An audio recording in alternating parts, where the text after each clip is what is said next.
Hello, everyone.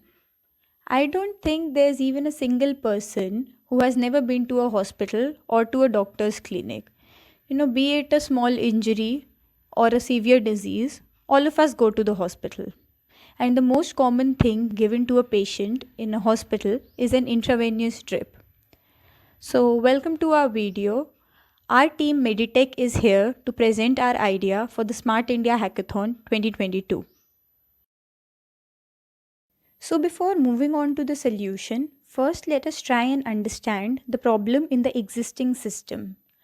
Currently, when a patient is given an intravenous drip, then the amount of fluid in the IV drip bottle has to be monitored manually by a doctor or a nurse. And it is a well known fact that if the fluid in that bottle goes below a certain level, then there is a possibility of formation of air bubbles in the IV drip tube, which can enter the patient's body, leading to adverse effects. The situation of air embolism can arise, which is when these air bubbles travel to the heart, brain, or lungs of the patient, leading to heart attack, stroke, or respiratory failure.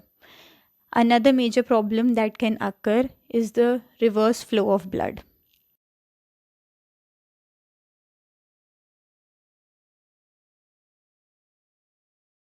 So, what exactly is our solution to the problem? We plan on building an IoT based smart IV drip system where, when the fluid in the IV drip bottle goes below a certain level, then the IV drip tube gets clamped automatically. Apart from this, we also plan to include features of semi automatic speed control of flow of fluid and real time monitoring of vital information of the patient. There are three major technologies that we are going to use to implement our idea. The first one being the Internet of Things.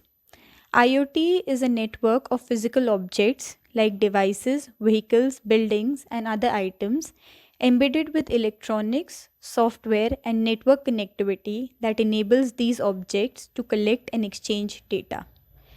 The other two technologies that we are going to use are web development and database management system.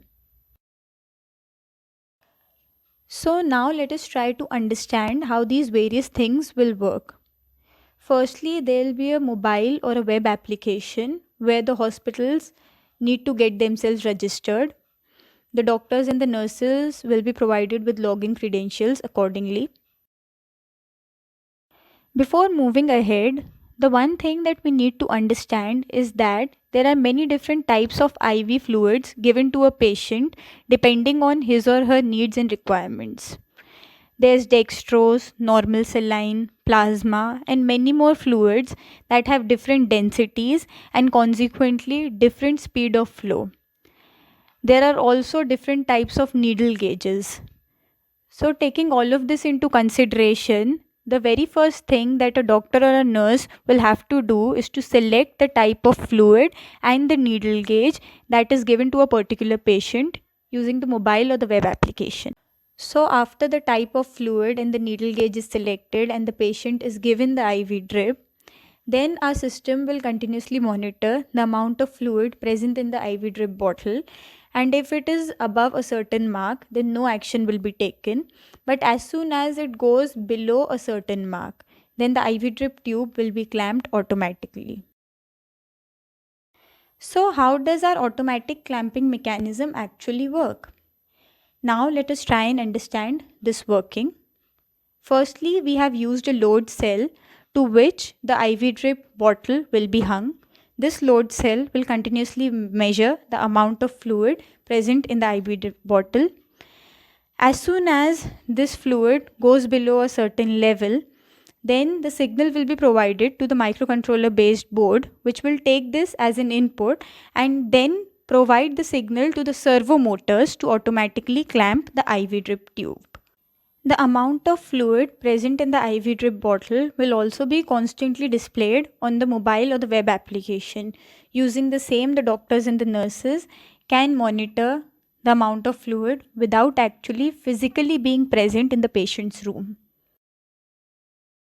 Apart from the automatic clamping mechanism, we also plan to provide a feature to monitor a patient's vital information like blood pressure, oxygen level, body temperature, etc. in real time using the mobile or the web application. We'll maintain a database of all these vital information which will be updated in real time. All of this data will also be displayed on the mobile or the web application in the form of graphs which can be saved for future reference.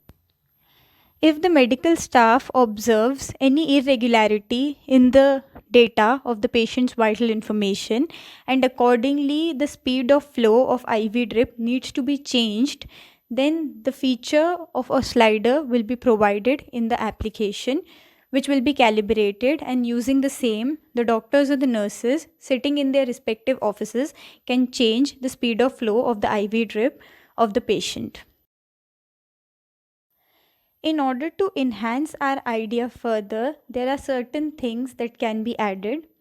Firstly, in the current idea, we are measuring the weight of fluid present in the IV drip bottle using a load cell.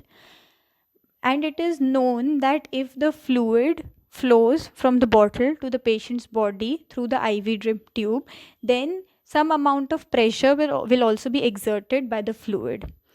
So we can use this pressure as a parameter rather than weight to measure the amount of fluid present in the IV drip bottle. Apart from this, in our current idea, if there is any irregularity in the database of the patient's key vitals, then the doctor needs to check that irregularity and change the speed of the IV drip accordingly. We can also try and automate this process where any irregularity in the database is automatically caught and automatically the speed of flow of IV drip is changed. So to conclude, I would like to add that all of us witnessed the situation that took place last year in our country when our healthcare sector was severely overburdened during the second wave of the pandemic. What we think is the burden on the already understaffed medical sector can be reduced by automating the existing systems and using technology to our benefit. And our idea is a step in that direction only. So I hope that all of you liked our video and got a clear picture of our idea and its implementation. Thank you for watching.